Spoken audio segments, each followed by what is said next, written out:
pessoal, SPAES 2017, aí já batendo as nossas portas, aproveitamos esse momento para que a gente possa relembrá-los, possamos reorientá-los, direcioná-los mais uma vez acerca daquele processo necessário na organização de toda aquela documentação que vocês precisam nos entregar, precisarão entregar aos GTs, em cada uma das regionais.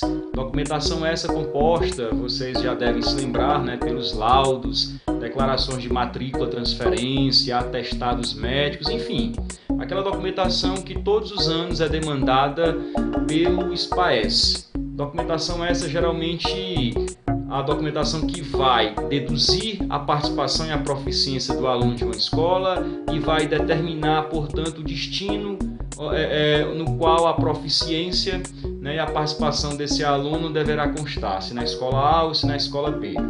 Pois, muito bem, para evitarmos eventuais dissabores, evitarmos aí surpresas nada agradáveis depois que a documentação estiver entregue, nós vamos reforçar as orientações que precisam, ao menos as principais orientações que precisam ser observadas para que vocês possam entregar essa documentação da forma mais organizada possível, da forma mais correta possível e que depois a gente não tenha nenhuma surpresa. Na verdade, vocês não tenham aí nenhuma surpresa, até porque uma vez a documentação entregue, é bom que reiteremos que o papel do GT, dos grupos de trabalho, não é o de cair em campo quando, recebendo a documentação, encontre alguma pendência, a falta de alguma informação, não é.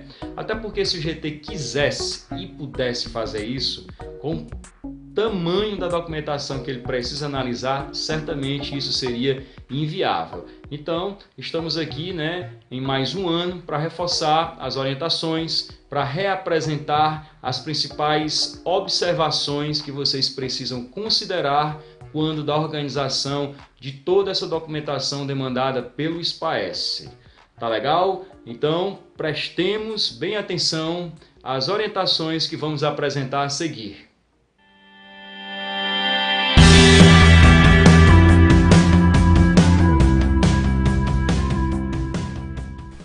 Em se tratando das orientações que observaremos ao longo dessa nossa conversa aqui, começamos relembrando como essa documentação precisa ser encaminhada ao GT, precisa ser encaminhada às regionais. No nosso caso da CRED 13, o GT estará na SECOM, eu estarei à frente desse GT e ao entregarem essa documentação, vocês precisam encaminhá-la acompanhada de um ofício. A formalização, o protocolo do recebimento dessa documentação precisa contemplar o envio de um ofício. Bem como também é de suma importância que a esse ofício seja anexada uma relação da documentação, onde vocês irão indicar, irão apresentar quais e em qual quantidade a documentação vocês estarão protocolando junto ao GT. E é claro, como é de praxe todos os anos, nós orientamos que essa documentação ela seja entregue no RH, no setor de recursos humanos da CRED 13, e depois de protocolada essa documentação ela é encaminhada para o GT. Até porque, quando vocês protocolarem a documentação lá no RH da CRED, vocês receberão uma cópia desse protocolo. E é importante que guardem a cópia, guardem a cópia desse protocolo, porque num eventual recurso, vocês conseguirão identificar e irão apresentar o recurso de vocês, informando o número do protocolo. E o que é que esse ofício de encaminhamento ele precisa contemplar? Vocês vão endereçar ao grupo de trabalho, inclusive podem endereçar a minha pessoa, que certamente estarei à frente aí do GT 2017 do SPAES, mas é um ofício que vocês estão formalizando junto ao GT, ao grupo de trabalho. Então enderecem para o grupo de trabalho da CRED 13 e aí podem né, direcionar para a minha própria pessoa, tá ok? Nesse ofício, de uma forma sucinta, vocês irão especificar que estão entregando uma documentação, e é uma documentação XY, por exemplo, a Secretaria Municipal de Educação do município X está encaminhando, né, entregando a documentação de suas escolas, né, da rede municipal, documentação essa que poderá ser composta por laudos, declarações de matrícula e transferência, enfim, e especificar que documentação naquele momento que vocês irão protocolar a entrega estará sendo encaminhada para o GT.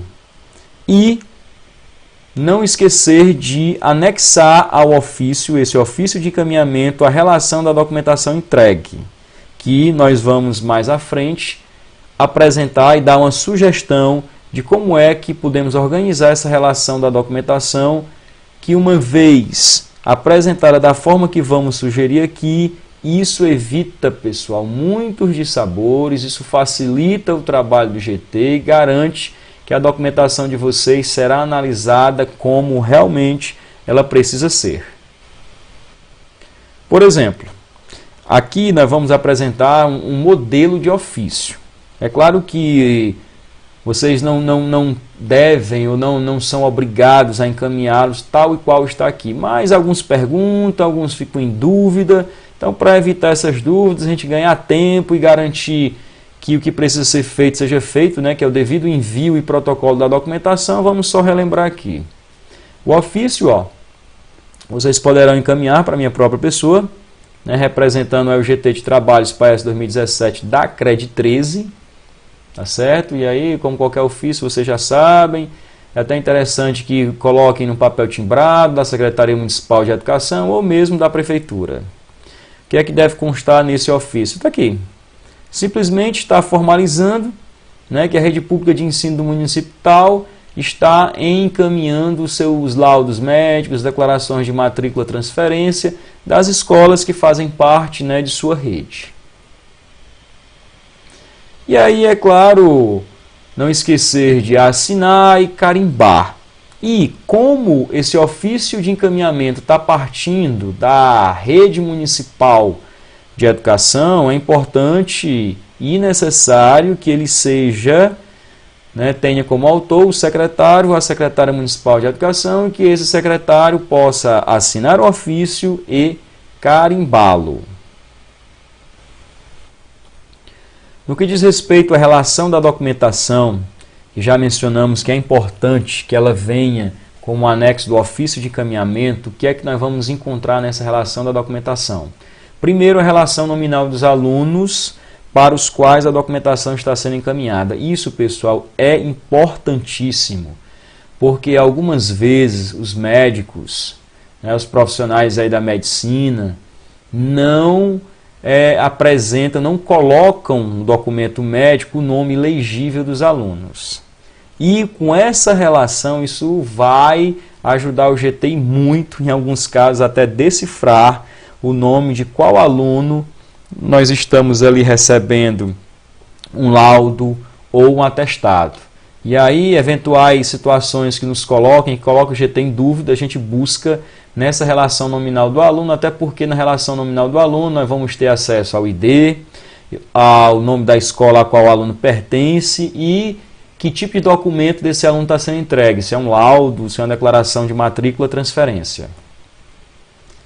Né, como eu falei, vamos já ver, né, e observar que nessa relação a gente orienta que tem o nome do aluno, que tenha o ID desse aluno, né, o código desse aluno conforme o censo escolar e o tipo de documentação desse aluno, bem como, é claro, o nome da escola e o INEP dessa escola. Isso, é claro, não é obrigação não, mas, como eu falei, caso em algum documento médico o GT não consiga ter a certeza do nome desse aluno, uma documentação como essa pode nos ajudar e muito, né, a tirar qualquer dúvida e termos a certeza de que a que aluno essa documentação pertence. Por exemplo, aqui é uma sugestão de relação de documentos entregues, né, a relação da documentação Já muitos de nossos municípios costumam trabalhar de forma já consolidada dessa maneira. Então vamos aqui só ampliar para a gente compreender melhor. Está aqui. A gente pede que seja colocado numa coluna o nome do aluno e o seu ID, tá certo? O nome da escola e o INEP e o tipo de documento. Coisa simples. E nesse caso, já iriam fazer, então, por exemplo, se a SME X, o município X, vai entregar a sua documentação, então o anexo do ofício de encaminhamento da documentação vai ser composto por um documento como esse, onde vocês vão relacionar aqui todos os alunos para os quais temos documentação entregue, se é um laudo médico, ou um parecer, ou um atestado médico, enfim, algum documento da área médica, ou se é uma declaração de matrícula transferência. E aqui nós temos o nome do aluno, temos o ID desse aluno e temos o nome da escola e o INEP dessa escola. Isso, repito, não é uma obrigação, mas para aquelas SMEs que querem garantir que vão entregar a sua documentação e ela poderá ser analisada com mais precisão ainda pelo GT, a gente recomenda que assim vocês façam, que assim vocês coloquem essa relação de documentos entregue como anexo ao ofício de encaminhamento. Como essa documentação, ao menos conforme a nossa orientação, a gente espera que a entrega da documentação seja feita? A Secretaria Municipal de Educação, pessoal, recolhe toda a documentação das suas escolas. Isso certamente é a forma mais assertiva que a gente poderia ter nesse processo de organização e entrega da documentação. Sugerimos que não deixe que essa documentação fique sendo entregue na regional, fique sendo entregue ao GT, seja protocolada na CRED, de escola por escola. Façam uma força-tarefa para organizar, delegue alguém da Secretaria Municipal de Educação que se responsabilize por recolher toda a documentação da escola e, quando estiver de posse de toda essa documentação, essa pessoa vai até o RH da CRED 13 e lá ela protocolará essa documentação. E essa pessoa deverá sair de lá com a cópia do protocolo, do número do protocolo, até para que depois a SME possa ter um acompanhamento mais preciso da análise das devolutivas dessa documentação que será colocada para apreciação do GT da CRED 13. Então assim procuremos fazer. E aí, como eu falei, uma vez protocolada a documentação no RH, a pessoa que lá for receberá a cópia do protocolo. E é importante que orientem essa pessoa que for delegada dessa missão, que ela não saia de lá, saia da CRED sem ter recebido a cópia do protocolo. Às vezes pode demorar, então que ela tenha um pouquinho mais de paciência, até a equipe do protocolo faça o que precisa ser feito para que ela consiga sair com a cópia desse protocolo, porque é um instrumento o qual ela poderá ter para melhor acompanhar tanto a Secretaria Municipal de Educação quanto os próprios gestores da escola, uma forma melhor de acompanhar, até porque também, quando dos eventuais recursos, o correto é que o recurso seja impetrado pelas escolas, informando o número exato do protocolo, para que todo o processo caminhe com o máximo de agilidade possível. Sendo mais didático, então como organizarmos e entregarmos a documentação ao GT?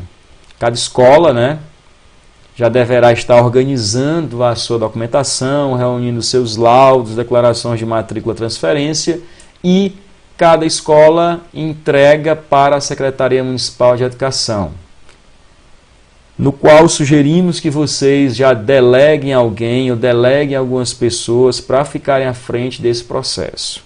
A Secretaria então organiza essa documentação e alguém da Secretaria é que vai procurar o RH da CRED 13, em outras palavras, procurará o GT para entregar e protocolar a documentação da sua rede. Escolas da rede estadual do Ceará. Escolas quais utilizam um sistema oficial de monitoramento e suas informações, o SIGEScola. No caso da rede estadual, nós temos um diferencial. Como, por conta do SIG, a secretaria consegue saber exatamente de onde o aluno estava, em qual escola ele estava, para qual escola ele foi transferido e quando esse processo de transferência aconteceu, acontecendo da forma que deve ser, conforme as orientações que a equipe do SIG dá para esse tipo de situação, ou seja, transferência de um aluno de uma escola para outra da rede estadual, ou seja, aluno saindo de uma escola estadual para outra escola da mesma rede, da rede estadual, não haverá necessidade de emissão e de entrega na CRED 13 de declarações de matrícula transferência. Esse é o grande diferencial do ensino médio. Agora, é importantíssimo que o aluno que tenha sido transferido de uma escola estadual no Ceará e tenha sido transferido para outra escola do estado, aqui também no Ceará, ele apareça com status no SIGEScola denominado matriculado. Se ele não estiver com esse status, aí sugerimos que seja encaminhado um documento, uma declaração de matrícula transferência. Então, o que é que vocês da rede estadual já devem fazer? É começar a realizar esse trabalho de checagem do status dos alunos de sua escola, escolas da rede estadual do estado do Ceará, que possam ter sido transferidos para outra escola da rede estadual do Ceará, conforme a gente vai mostrar aqui mais à frente. Por exemplo, o SIGEScola, ele trabalha com a ferramenta a qual nos permite identificarmos os alunos em transferência SPAES. Está aqui, como todo e qualquer secretário aí da rede estadual de ensino do estado do Ceará e os demais gestores escolares conhecem, existe uma aba chamada Relatórios, como vocês estão vendo aqui, e uma vez clicando nessa aba Relatório, nós vamos observar esta opção, Alunos em Transferência SPAES. Ela já está em operação, então é importantíssimo que já comecem a acessar essa informação. Clicando aí em Alunos em Transferência SPAES, somos redirecionados para essa tela, e nessa tela podemos fazer a filtragem aí, e que basicamente pode se deixar na opção aqui no tipo lista, escolher por baixar o documento em PDF e clicar em buscar. Feito isso, vocês, como já sabem, terão acesso a um PDF, a um relatório gerado em PDF, com relação nominal dos alunos, informando onde é que esses alunos estavam matriculados e para onde eles foram transferidos, ou seja, para a escola de destino. Agora, o mais importante é aqui, é checar justamente como é que vai estar essa situação aqui. Vou até ampliar. Nessa situação de transferência, o aluno precisa aparecer com a situação matriculado na escola de destino. Isso, acontecendo dessa forma que estamos mencionando aqui, não há qualquer necessidade da escola estadual nos encaminhar declarações de matrícula transferência, a não ser que o aluno transferido de uma escola estadual para outra estadual, quando baixamos esse relatório, ele não apareça com esse status aqui. Aí recomendo que nos envie, consigam a declaração de matrícula transferência, tão somente caso o status do aluno não apareça como matriculado na escola de destino, tá ok?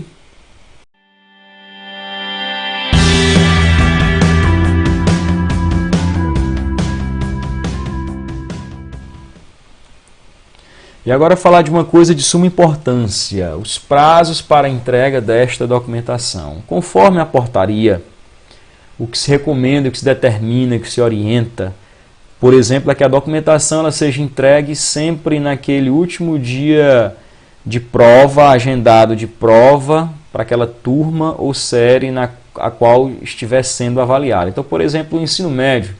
As provas do ensino médio serão aplicadas no dia 17 de outubro de 2017. Então esse é o prazo final para caso uma escola da rede estadual necessite encaminhar alguma documentação, seja um laudo, um parecer médico, um atestado, uma declaração de matrícula e transferência, que na rede estadual, praticamente, como acabamos de falar, declarações de matrícula e transferência é uma documentação que, caso o processo de transferência do aluno no SIG-Escola esteja acontecendo da forma que acabamos de apresentar aí, não há necessidade da entrega dessa documentação, salvo o aluno ter sido transferido de uma escola de ensino médio da rede estadual para uma escola particular ou para uma escola de outro estado, né, fora do nosso estado, né, não sendo transferido para fora do Ceará.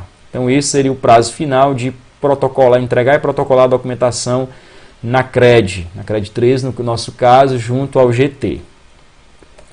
Ensino fundamental, nós vamos aqui acordar a data de 30 de novembro, que é para ser o último dia de aplicação no caso, ensino fundamental, né, a oferta essa que contempla preponderantemente a rede municipal de ensino, salvo algumas escolas da rede estadual que ainda mantém esse tipo de oferta. Então, para os que se enquadram, né, os que apresentam a oferta de ensino fundamental, o GT da CRED 13 estará recebendo essa documentação como último dia no prazo, com prazo final, dia 30 de novembro. Então não percamos o prazo, se bem que já dá para cair em campo, organizando essa documentação e já levando a CRED 13 para protocolar junto ao GT. É claro, lembrando, vocês vão protocolar no RH da CRED.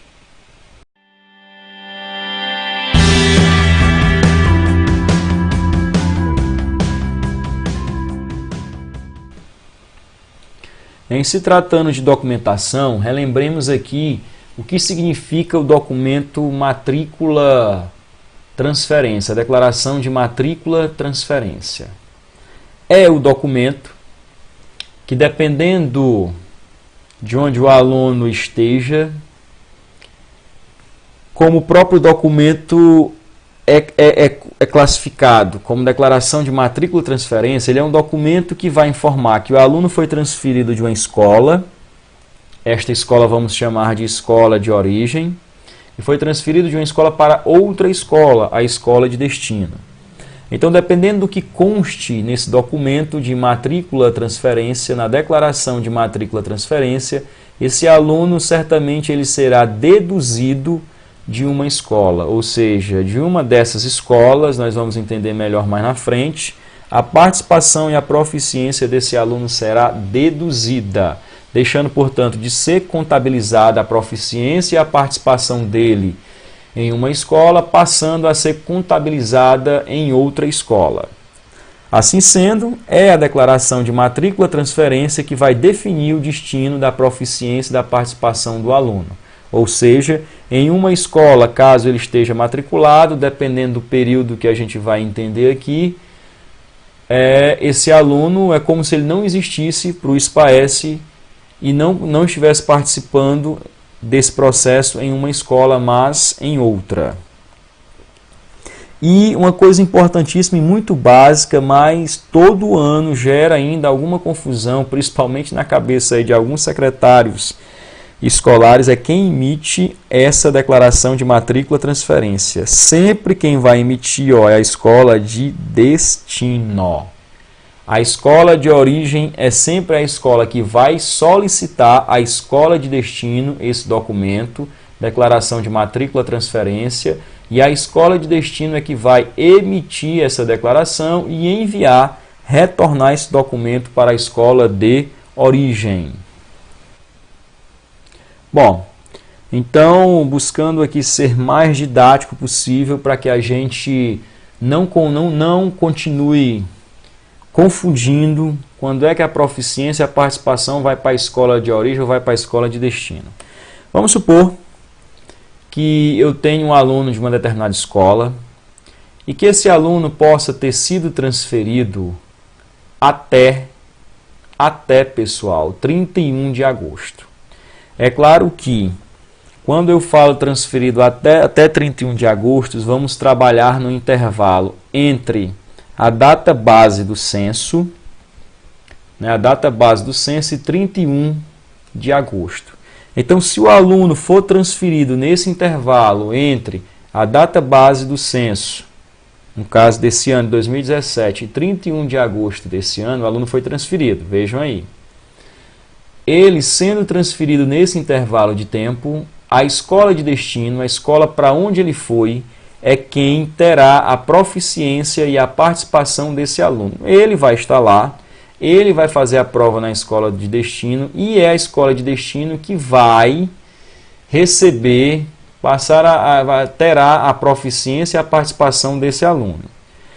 Como esse aluno saiu de uma escola, a escola de origem, a escola de origem precisa justamente receber, né, a declaração de matrícula transferência da escola de destino, a escola de origem precisa receber para que esse aluno seja deduzido, ou seja, a escola de origem não seja prejudicada, não tenha, digamos assim, lá um aluno com proficiência 0 e com frequência com participação também 0.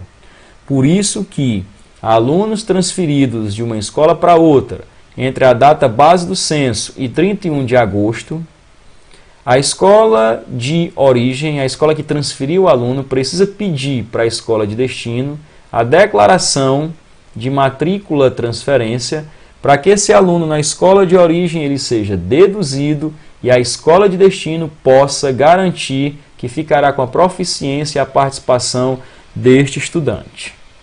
Agora vamos aqui a um outro caso. Vamos supor que um aluno ele tenha sido transferido depois do dia 31 de agosto, ou seja, ele tenha sido transferido do dia 1º de setembro à frente.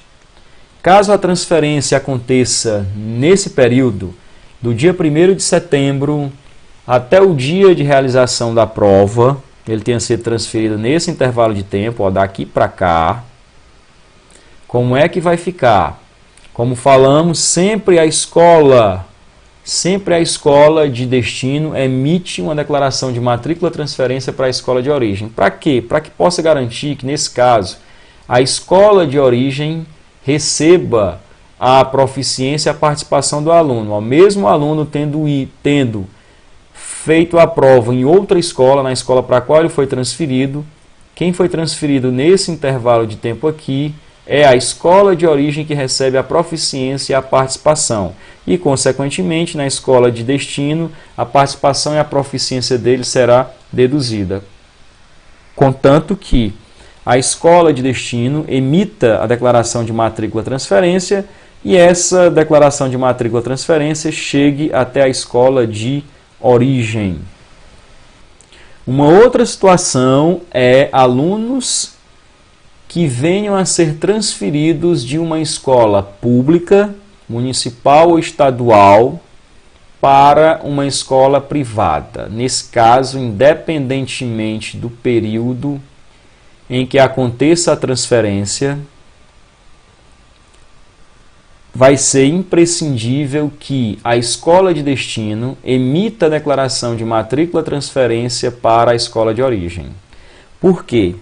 Independentemente do período aqui em que tenha acontecido a transferência de um aluno da escola pública estadual cearense para uma escola privada, esse aluno, como na rede privada, ele não fará a prova do SPAES, ele precisa ser deduzido da escola de origem. Para tanto, a escola de origem vai solicitar da escola privada para a qual o aluno foi transferido a declaração de matrícula transferência, para que, uma vez a escola de origem encaminhando essa documentação, o GT a analise e garanta que ele seja deduzido, ou seja, na escola de origem não conste uma participação 0 e uma proficiência 0 para impactar negativamente no resultado da escola de origem. Uma lógica semelhante vai ser o caso dos alunos matriculados até então numa escola pública estadual ou municipal cearense e por algum motivo esse aluno venha a ser transferido para uma outra escola de um outro estado, saindo, portanto, do Ceará. É a lógica semelhante à transferência ao caso de transferência que acabamos de ver anteriormente aí. Então, nesse caso, a escola de origem, né, precisa solicitar uma declaração de matrícula-transferência da escola de destino, e aí às vezes fica a dificuldade, porque estamos agora falando de uma escola localizada em outro estado, mas é possível, isso não é impossível, a escola de destino, mesmo em outro estado, emitir a declaração de matrícula-transferência e encaminhar para a escola de origem, ou seja, uma escola da rede pública estadual municipal cearense, para que assim a escola de origem, encaminhando essa documentação, o aluno possa ser deduzido. Em outras palavras, a escola não venha ter uma participação zero em relação a esse aluno e uma proficiência zero em relação a esse aluno, o que poderia impactar negativamente ao seu resultado.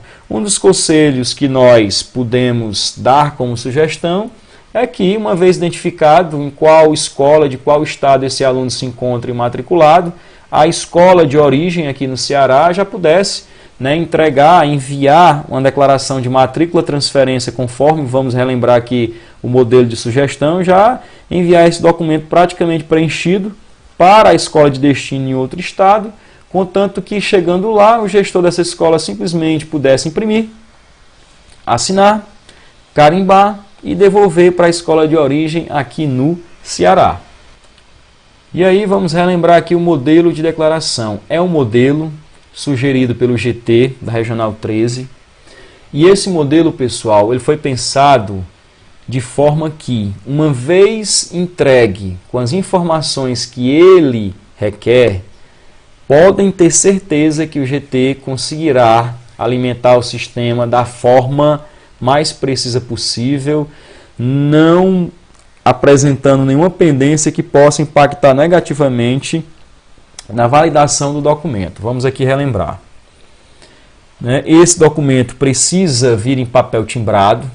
Geralmente aí vocês da rede municipal poderão colocar a logomarca, ou da própria escola, ou da rede municipal, ou da rede estadual de ensino, informar a secretaria a qual a escola está vinculada, informar o nome da escola. E lembrando, se quem emite a declaração de matrícula e transferência é sempre a escola de destino. Então aqui é para constar o nome, é claro, da escola de destino e o endereço dessa escola de destino. É sempre bom colocar esse endereço da escola de destino também. E aí perceba, por que solicitamos essas informações? Declaramos para os devidos fins que fulano de tal, nasceu no dia tal, filho de fulano de tal, inscrito no Educacenso, sob a identificação única, o seu ID. É muito importante que tenhamos esse ID. Ele evita possíveis confusões ou dúvidas. Está regularmente matriculado na escola fulano de tal, ou seja, a escola de destino está confirmando que ele está matriculado lá. O INEP da escola é imprescindível que nós tenhamos acesso, porque o sistema vai nos solicitar que ele seja informado. E já lembramos que, pelo tamanho da documentação, o quantitativo de documentação que o GT precisa, pessoal, é analisar, não dá para o GT ficar investigando qual é o INEP de escola, não. Então, um documento como esse pode ser invalidado pela não informação do INEP da escola. Localizado no município tal, precisamos saber também em que município, em que estado se encontra a escola para a qual o aluno foi transferido, a escola de destino, e que a escola de destino informe qual é o ano ou série na qual ele está matriculado, na turma, no seu turno, e a partir de que dia esse aluno foi recebido lá. Porque é essa data aqui que vai determinar para onde a proficiência e a participação irá. Por exemplo, só relembrando, alunos que forem transferidos entre a data base do censo e até o dia 31 de agosto, se ele foi recebido na escola de destino e a data que apareça aqui esteja nesse período entre a data base do censo e o 31 de agosto, a proficiência e a participação desse aluno ficará na própria escola de destino e esse aluno será deduzido da escola de origem. Não será contabilizado nem a proficiência nem a participação dele da escola de origem. Importante também que nessa mesma declaração a escola de destino valide de onde é que esse aluno veio, ou seja, informe os dados aqui da escola de origem, o INEP dessa escola e o município, estado no qual a escola de origem do estudante transferido se encontre. E, para finalizar, não criemos alguma confusão em relação a essa data aqui. Aqui é a data da expedição do documento. É no dia em que o documento foi feito. Não é essa data, é importante que ela apareça lá, porque não é essa data que vai determinar o período no qual o aluno foi transferido para direcionar para qual escola a proficiência, a participação dele vai. Se é para de origem ou se é para de destino. Aqui simplesmente é a data que informa na qual essa declaração de matrícula ou transferência está sendo expedida. E aí, é claro, alguém precisa assinar, carimbar, preferencialmente assinar e carimbar.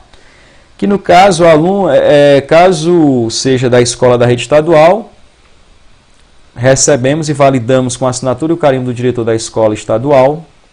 Mas caso seja da rede municipal, a preferência é que tenhamos não só o nome, a assinatura e o carimbo do gestor da escola ou de alguém na escola que esteja respondendo, até porque poderemos ter algumas escolas da rede municipal na qual não existe a figura do diretor, mas apenas do coordenador. Então, se for ele que responde, ele que vai assinar e carimbar, e que caso seja possível também o secretário municipal de educação carimbar, isso seria uma condição ideal para recebermos esse tipo de documento da rede municipal. Então, as informações aqui, caso alguns achem que sejam muitas informações para constar na declaração, mas é porque todas elas são necessárias na hora em que o GT, após analisar a documentação, ele deverá repassar estas informações para o sistema e o sistema solicitará todas essas informações, sim.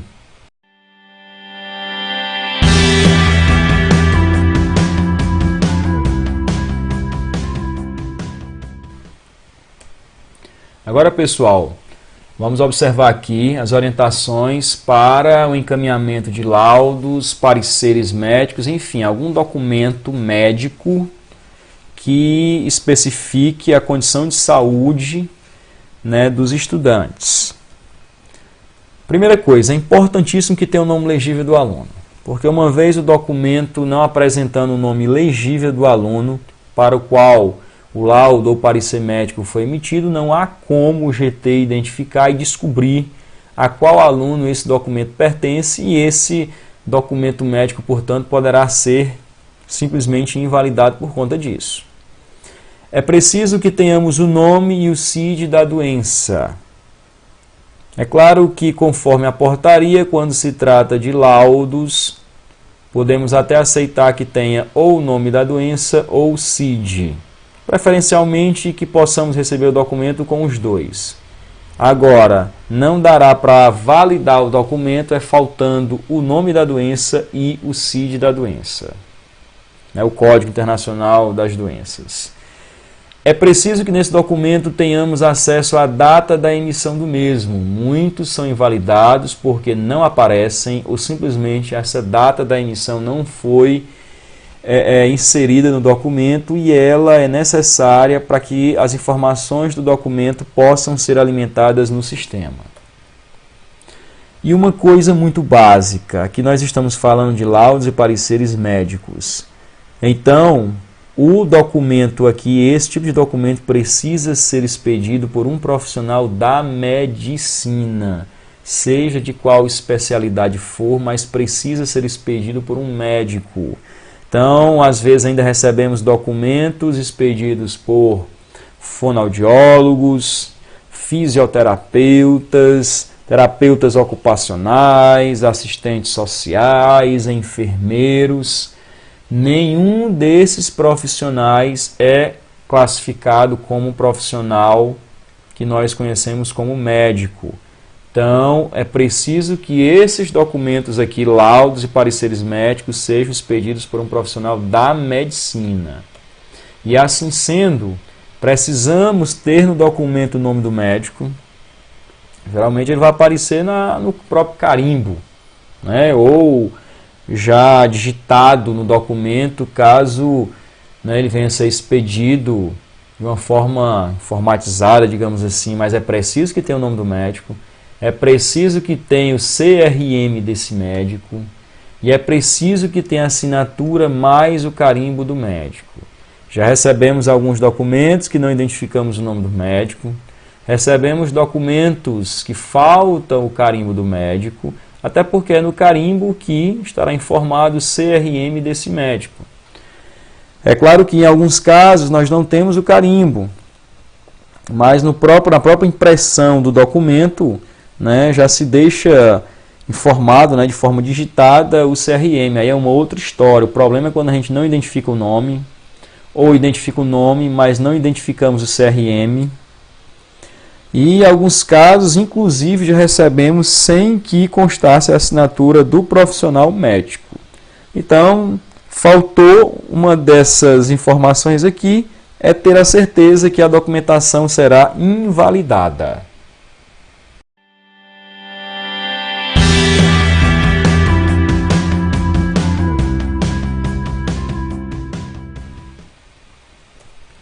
Ainda relacionado às documentações emitidas pelos profissionais da medicina, podemos também receber os atestados médicos. E aí, novamente, é óbvio e é claro que o nome do aluno precisa estar legível nesse documento para que o GT não tenha nenhuma dúvida a quem esse documento, a qual aluno esse documento se refere. Observando a portaria, aí já é amarrado que para o atestado médico precisamos receber um documento que conste tanto o nome quanto o CID, né, o código da doença. É preciso que nos atestados médicos tenhamos as duas situações aqui que estão sendo apresentadas para vocês. Imprescindível que também tenha a data da emissão. Já encontramos vários documentos que foram invalidados, pessoal, por não apresentar a data da emissão. E como todo atestado médico, no caso aqui, ele também precisa ser expedido por um profissional da medicina. Já invalidamos alguns por serem encaminhados com a assinatura e o carimbo de um enfermeiro ou de outro profissional não médico. Então, conforme a portaria, não sendo um profissional médico que estará expedindo essa documentação, ela certamente será invalidada. E aí, é claro, como se trata de um atestado médico, é um documento que vai nos formalizar que entre um período e outro, o aluno não poderá estar, né, assumindo as suas funções e atribuições escolares por estar, por algum motivo de saúde, impossibilitado de ir até a escola. Agora, qual é o sentido de nos encaminhar um atestado médico? No caso desse período aqui, ó, do dia tal, do mês tal, ao dia tal, do mês tal, coincidir justamente com os dias de prova do aluno. Porque às vezes a gente recebe atestados que o período para o qual o aluno teve o atestado médico emitido não corresponde aos dias de prova, ou seja, os dias de prova aconteceriam depois da data que estava aqui. Então foi um documento, digamos assim, entregue em vão, que não teria nenhuma serventia no que diz respeito à análise e validação ou não do GT. Então atenção para isso. É claro que precisa ter o nome do médico, assim como os laudos e pareceres médicos. É preciso que se tenha o CRM desse médico, geralmente informado pelo carimbo que lá é posto. E é claro, tem que se ter a assinatura do profissional médico, profissional da medicina, médico.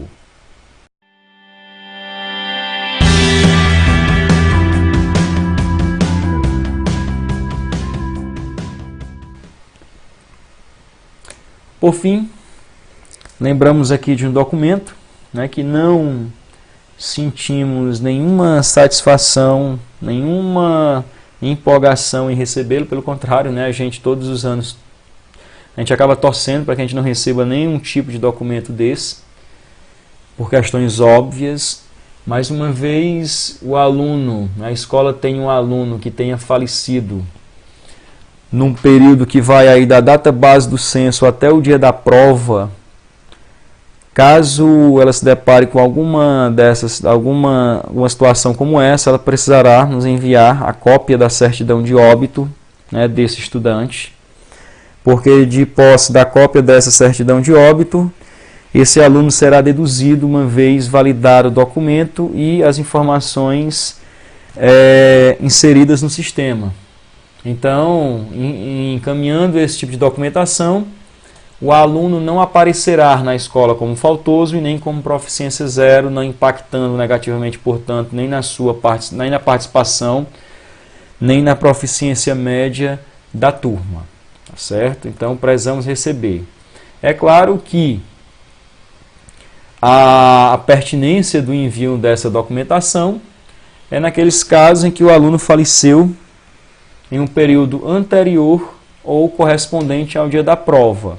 E ainda podemos até dizer mais, de falecimentos que aconteceram entre a data base do censo escolar e o dia no qual a prova tenha sido aplicada. E precisamos receber apenas realmente a cópia do documento. Tá entendido?